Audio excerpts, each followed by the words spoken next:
ये जो आप आए थे जब शुरू में, तो आपके भाषणों में होता था भय मुक्त, भ्रष्टाचार मुक्त, अपराध मुक्त।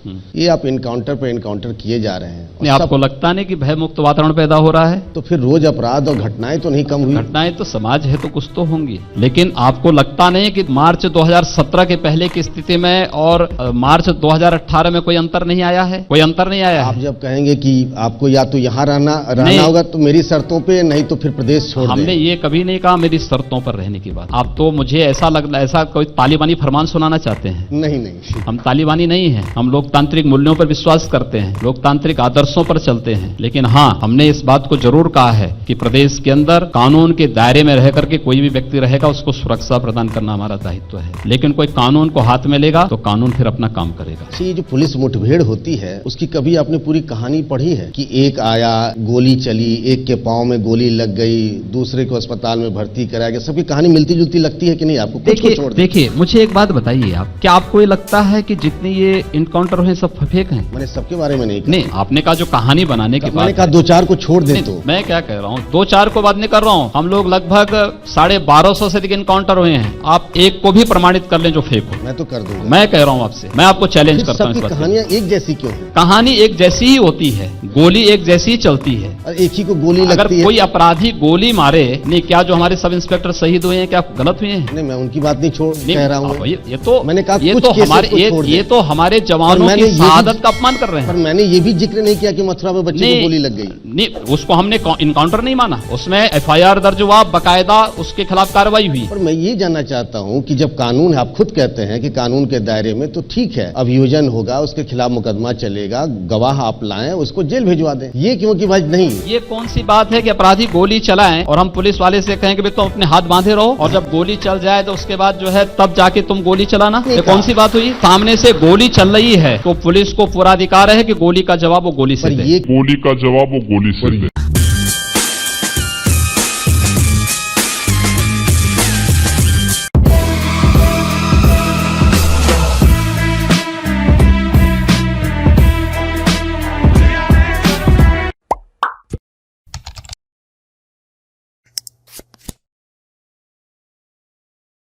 नमस्कार सर, सीडीओ मेरठ बोल रही हूँ सर। हमारे साथ राशिद अली हैं सर, बात करें। नमस्कार सर। नमस्ते जी, राशिद अली जी कैसे हैं आप? बहुत अच्छे सर। आपका चयन जो है उत्तर प्रदेश में जल शक्ति विभाग के द्वारा जो अधियाचन भेजी गई थी उत्तर प्रदेश लोक सेवा आयोग को, उसमें जूनियर इंजीनियर के पद पर आपका चयन हुआ है। तो आपका जो है चयन हुआ है, तो इस चयन की प्रक्रिया में सबसे पहले तो चयन के लिए मैं आपको और आपके परिवार के सभी सदस्यों को और आपके सभी मित्रों को हृदय से बधाई देता हूं। आप ये बताइए, क्या कहीं कोई सिफारिश की आवश्यकता तो नहीं पड़ी आपको? नहीं सर, कहीं जरूरत नहीं पड़ी सर, मेरे को स्पोर्ट के साथ चयन हुआ है सर। नहीं, ऐसा तो नहीं कहीं आपने कहीं से फतवा जारी करा दिया हो कि मेरा चयन तो होना ही होना चाहिए? तो इसका मतलब यह है कि अगर आपको धार्मिक स्वतंत्रता है तो किसी दूसरे को भी धार्मिक स्वतंत्रता होगी? हाँ, हर एक को है। हर एक को होगी। मैंने राम मंदिर निर्माण मक्का मदीना में करने की बात नहीं की। मैं राम मंदिर निर्माण की बात यरूशलेम में नहीं कर रहा हूँ, वेटिकन सिटी में नहीं कर रहा हूँ, मैं अयोध्या में राम मंदिर के निर्माण की बात कर रहा हूँ। आप कोई और सीट बताइए जहाँ से आप चुनाव जीत सकते हैं, गोरखपुर से निकलकर? कहीं भी उत्तर प्रदेश, पूरे देश के अंदर कहीं भी आप कहें तो हैदराबाद से चुनाव लड़के जीत सकता हूँ। गाँव में आना आग लगा दूंगा तुमको। वैसे मुझे नहीं पूछना चाहिए, लेकिन आपने क्योंकि बोला हनुमान भक्त, तो हनुमान चालीसा आती है आपको? हाँ जी आती है, बिल्कुल आती है। सुने? जरूर सुनाएंगे। अच्छा है, और हनुमान चालीसे से बहुत शांति भी मिलती है, पर मैं दूसरों की तरह अच्छा गाता नहीं हूँ। श्री गुरु चरण सरोज रज, निज मन मुकुर सुधार, बरनउँ रघुबर बिमल यश, जोदायक फल चार। तो साबित हो गया मैं सच्चा हिंदू। लेकिन देखिए, बीजेपी कहती है ये सब आप दिखावा करते हैं। ये हमारी भक्ति भी दिखावा है। अपने 5 वर्षों के लेखे जोखे को रखना होगा और जनता आपके बहकावे में नहीं आने वाली है। एक तरफ शाहीन बाग में बिरयानी खिलाओगे और दूसरी तरफ आकर के हनुमान चालीसा का पाठ करोगे। राहुल गांधी भी यही करते थे गुजरात के अंदर, लेकिन गुजरात के अंदर एक बड़ी अजीब सी घटना घटित हुई। जब श्री राहुल गांधी सोमनाथ मंदिर में पूजा करने के लिए गए तो उनको बैठने का सलीका नहीं मालूम था। वे जब बैठे तो पुजारी को बोलना पड़ा कि भैया ये मंदिर है, मस्जिद नहीं, नमाज नहीं पढ़ रहे हैं यहाँ पे। कि मंदिर में पूजा करने पालती मार करके बैठना पड़ेगा। तो जिन लोगों को बैठने का सलीका ना मालूम हो वे हनुमान चालीसा का पाठ करके दिखाने का प्रयास कर रहे हैं कि हम भी हिंदू हैं। लेकिन मैं आपको फिर कह सकता हूं, अपने संविधान को आगे बढ़ाइए। केजरीवाल जी के साथ साथ एक दिन ओवैसी भी हनुमान चालीसा का पाठ करता हुआ दिखाई देगा।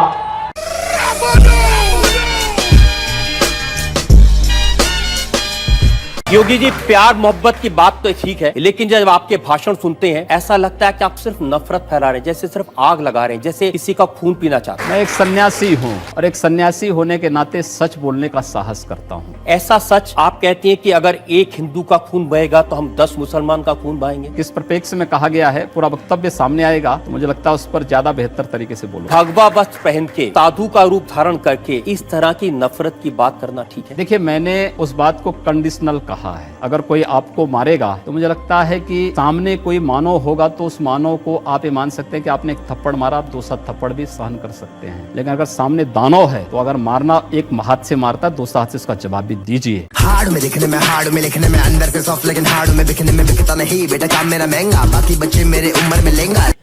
हिंदू मुसलमान नफरत मार काट, ये क्या शोभा देता है मंदिर के महंत को? हम कहाँ भगवा पहने साधु को? हम कहाँ मार काट करवा रहे हैं? हम तो शांति से रहना चाहते हैं। लेकिन जो लोग शांति से रहना नहीं देना चाहते हैं तो आखिर उसका भी तो कोई उपचार होगा। उपचार जब शासन तंत्र के साथ नहीं होता तो समाज को वह उपचार स्वयं अपने हाथों में लेना पड़ता है, और मुझे लगता है समय आ गया है जब उपचार लेना पड़ेगा। इस देश के अंदर एक भी दंगा हिंदुओं की ओर से नहीं हुआ है। ये केवल भारत की बात नहीं कर रहा हूँ, पूरी दुनिया की मैं बात कर रहा हूँ। पूरी दुनिया के अंदर ये सच्चाई है। ये आपकी थ्योरी हो सकती है, मेरी थ्योरी नहीं, जो सच्चाई है। दूसरा, ये एक भी दंगे की उत्तर प्रदेश में 2.5 वर्ष के दौरान 430 से अधिक सांप्रदायिक हिंसक झड़पें और दंगे हुए हैं। एक भी दंगे की शुरुआत हिंदुओं की ओर से नहीं हुई। दंगा शुरू करने वाला ना हिंदू होता है ना मुसलमान होता है। कैसी बात कर रहे हैं आप? मैं सच्ची बात कर रहा हूँ। आज लोग कह देंगे आईएसआईएस के साथ लड़ने वाले लोग न हिंदू है न मुसलमान है, फिर उनके लिए फतिया क्यों पढ़ा जा रहा है? बात की कोई जाति नहीं होती।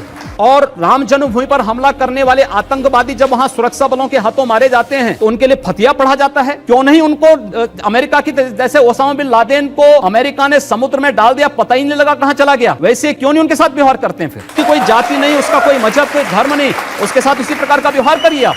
क्यों उसको फिर जाति के दायरे में, किसी मजहब के दायरे में उसको कैद कर देना? ये तो आप कर रहे हैं कैद, मैं नहीं कर रहा हूं। ये वे लोग कर रहे हैं जो उनको उस प्रकार का देने के लिए उतावले दिखाई देते हैं। और इसलिए मैं कह रहा हूं, अगर जाति नहीं मजहब नहीं, समाप्त करिए। आतंकवाद की कोई जाति नहीं, कोई मजहब नहीं, आप उसके साथ उसी प्रकार का व्यवहार करिए। आप आतंकवादी है, मिट्टी तेल छिड़क करके आग लगा दीजिए, फेंक दीजिए उसको।